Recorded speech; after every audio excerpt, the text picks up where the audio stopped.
الله الله ربي هو الله.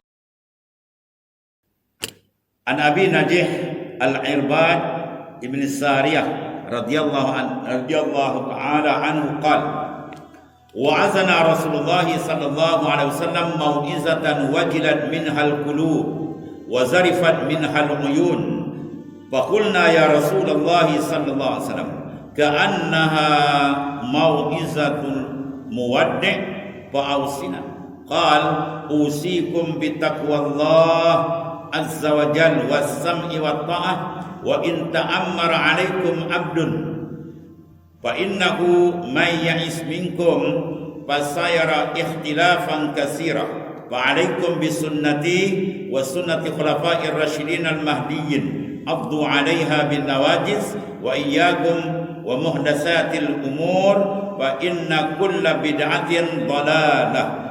Rawahu Abu Daud wa Tirmizi wa qala hadisun hasan sahih.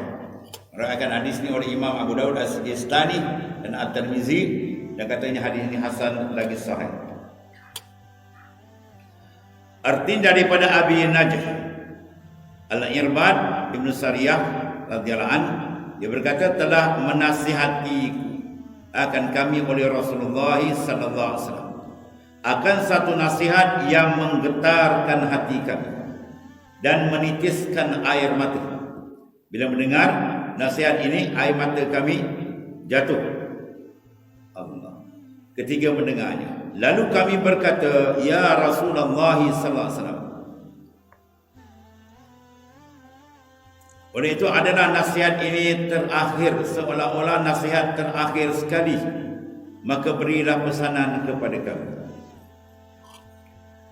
Lalu baginda sallallahu pun bersabda, maksud di sini aku berwasiat akan kamu supaya sentiasa bertakwa kepada Allah Ta'ala. Wa libasut taqwa khairul lakum. Antara sifat Al-Quran, takwa ni sebagai libas, apa pakaian. Pakaian takwa itu terlebih baik bagi kamu. Maknanya pakaian ni benda yang tak bercerai tanggal daripada kita. Makna begitulah takwa. Di mana kamu berada, hendaklah kamu bertakwa kepada Allah. Makna takwa apa? Intisarul awamir wa jitnabul nawahi zahiran wa batinan. Menjunjung segala perintah Allah dan menjauhkan segala larangan Allah zahir dan batin. Dan ini merupakan rukun khutbah. Kalau khutbah tak al-wa'iz bittaqwa tak pesan, maka batal khutbah itu, sembahyang Jumaat pun tak sah. Itu merupakan apa? Besarnya pesanan takwa. Ya. Jadi Rasulullah pertama sekali pesan apa? Usikum bitaqwallah. Naklah kamu betul-betul bertakwa kepada Allah. Kita biasa terjemah takwa makna takut. Ya. Sebenarnya takwa tu banyak makna. Takut, beringat, berwaspada. Waktu Sayyidina Umar mengatakan takwa ni kau tengok orang yang berjalan di belantara hutan yang banyak duri. Maka bagaimana kamu lihat mereka menyusun langkah mereka? Dia akan langkah dengan cermat. Duri banyak kan? Kalau gedah dia habis dah jawab. Dia kata setapak. Itulah maknanya. Ya, kita menyusun perjalanan hidup kita dengan cermat supaya jangan melanggar akan duri-duri mungkar, ya, dan kemurkaan Allah Subhanahu wa taala. Kemudian dan mendengar serta taat kepada pemimpin sekalipun yang memimpin kamu itu hanya seorang hamba. Dari riwayat lain dia kata apa? Abdun Habasyiyun. Abdun Habasyiyun, hamba Habsyi. Kulit hitam, kepala dia pula macam bola buah kanak. Macam kanak bola rugby. Kepala lonjong kan, hitam legam macam bentuk kuali, tapi dia bertakwa kepada Allah. Wajib kamu taat kepada dia. Tapi kalau hidung dia boleh tangkuk apa? Tangkuk baju, pegangnya macam dajjal, tak boleh ikut dah. Sebab ada hadis lain Nabi mengatakan la ta'ata li makhluqin fi ma'siyatil khaliq. Tidak ada taat kepada orang yang menderhaka kepada perintah. Ya. Tidak ada taat yang mutlak yang tidak boleh dipertikai adalah taat kepada Allah dan Rasul. Waktu dalam Quran sebut kita tengok lafaz atiullah wa atiur rasul wa ulil amri minkum. Tengok tiga lafaz ya. Kepada Allah dibubuh lafaz atiu. atiullah. Pada Rasul pun sama juga, wa atiur Rasul. Atiullah wa atiur Rasul. Pada ulil amri tak ada pun ati. Dia kata wa ulil amri saja. Itu menandakan taat pada Allah mutlak, taat pada Rasul mutlak, tidak ada pertikaian. Taat kepada pemimpin itu ada dipertikaikan. Kalau dia taat kepada Allah, wajib kita taat kepada dia.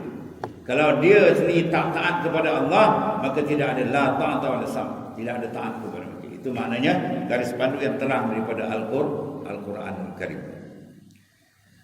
Sekalipun pemimpin tadi hamba Habasyi, maknanya hamba tapi dia taat kepada Allah, maka dia ada kemuliaan. Satu. Sebab itu kita mengukur manusia dalam kehidupan kita, mesti kita ukur dengan ukuran yang dibuat oleh Al-Quran, oleh Allah Ta'ala.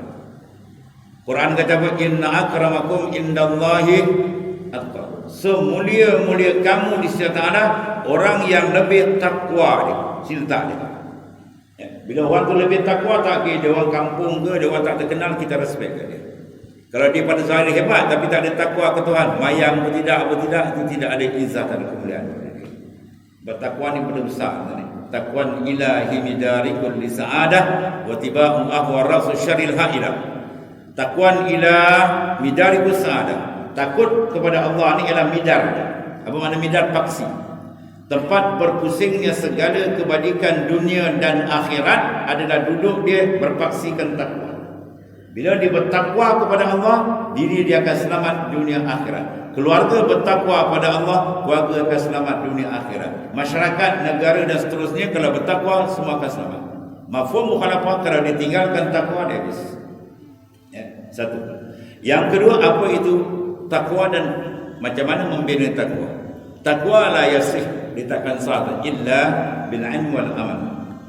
Dia kena ada berilmu dan beramal dan ikhlas. Intibati adonan ini dibagi takwa. Al-ilmu, al-amal, al-ikhlas.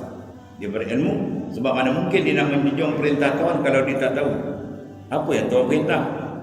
Nak buat perintah Tuhan yang pun Tuhan perintah tak ada, tak boleh buat.